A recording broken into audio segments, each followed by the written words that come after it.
how to speak to ignorant people who do not believe that human beings of true evil intent exist, not just people who do evil things.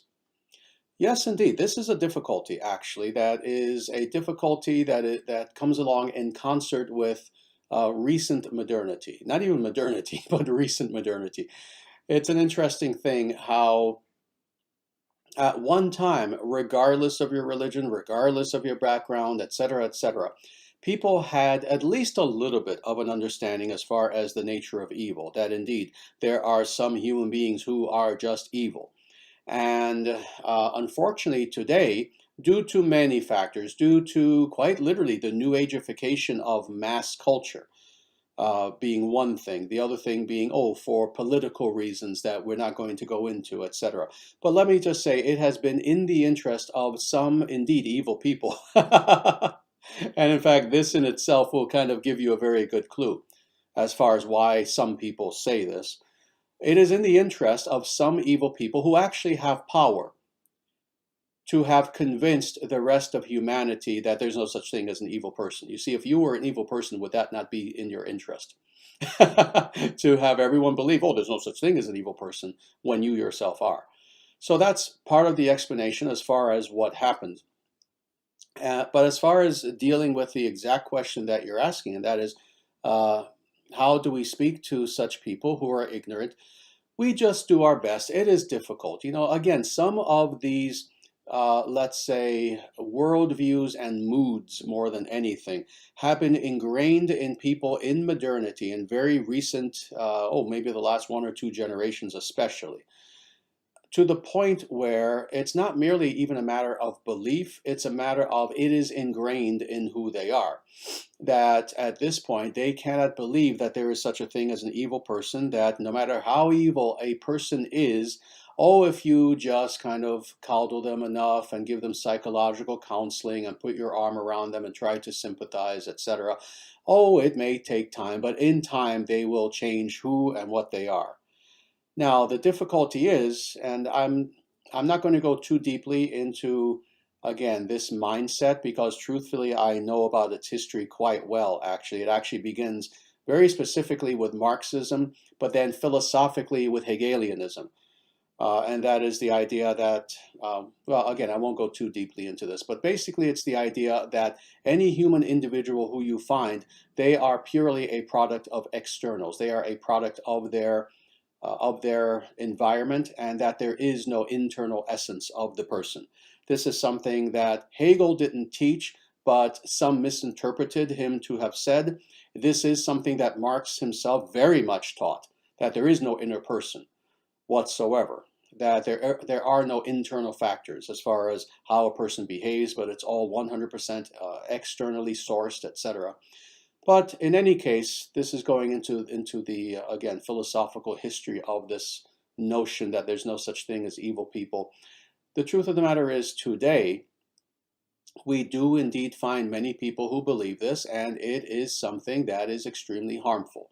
Because, of course, when you are dealing with evil people and you don't believe that they actually are evil, what you're doing is opening up all routes by which now they have the ability to fully exercise their evil upon others while tricking you, while convincing you that no, they just need a little bit of reform, they just need a little bit of TLC, etc., while convincing you of that. Behind your back, they're continuing to do all their evil.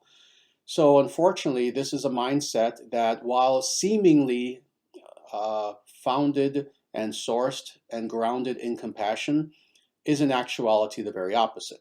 Because to show compassion to evil people is to show hatred, really, toward good people. Because when we waste our compassion against individuals who are abusers, true abusers of others, in whatever way we can think of, what we are then doing is we are allowing them to continue that abuse. Now, as far as how we convince such individuals, it is difficult. I don't have a strategy for you because, again, it's not simply a matter of philosophical clarification. It's a matter of such attitudes being so ingrained in the person to the point where it is a part of their worldview. It is a very integral, essential part of their worldview. It is a part of them at this point. This is the very sad nature of deep propaganda and brainwashing, is that it's one thing to change people's mind. It's another thing to alter their mind. And I hope you understand that this is the distinction that I'm making. So it's not merely a matter of that is, these individuals, these ignorant individuals, as you're saying, it's not merely a matter of these individuals having their intellectual, let's say, propositions, their intellectual opinions changed. No, it's a matter of these misunderstandings are so ingrained in who they are that it will take more than that. It will take experience. You see, we know, many of us have met such individuals who had this attitude, but then they themselves, in one way or another, very horribly, very sadly, will experience real evil in their life. They experience it. At that point, they now understand the nature of evil. And they no longer deny the fact that there are some people who indeed, they are unreformable. Not everyone can be reformed. Not everyone wishes to be reformed, and that's the problem. So indeed, when we encounter individuals who even clinically, even scientifically, they are termed psychopaths or sociopaths, etc., pedophiles. There's no such thing as reforming a pedophile. There is no psychological mechanism by which you will reform a pedophile. They will say to your face, I'm reformed, I'm reformed, I'm reformed.